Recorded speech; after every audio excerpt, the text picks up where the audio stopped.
हातकणंगले तालुक्यातील अंबपवाडीतील तक्रारदारानं टोपमधील नगर भूमापन कार्यालयातील परिरक्षण भूमापक तुषार सोनवणे यांच्याकडे प्रॉपर्टी कार्डला वारस नोंदीसाठी अर्ज केला होता। सोनवणे यांनी या नोंदीसाठी तक्रारदाराकडे 10,000 रुपयांची लाच मागितली। तडजोडी अंती 4,000 रुपये देण्याचं ठरलं। दरम्यान याबाबत तक्रारदारानं लाचलुचपत विभागाकडे तक्रार केली।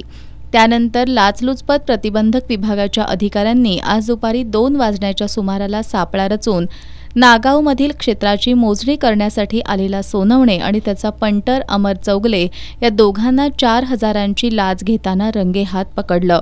लाच प्रतिबंधक विभागाचे वरिष्ठ निरीक्षक बापू साळुंखे यांच्या पथकानं ही कारवाई केली आहे। सायंकाळी उशिरापर्यंत सोनवणे आणि चौगले या दोघांविरोधात शिरोली MIDC पोलीस ठाण्यात गुन्हा दाखल करण्याची प्रक्रिया सुरू होती।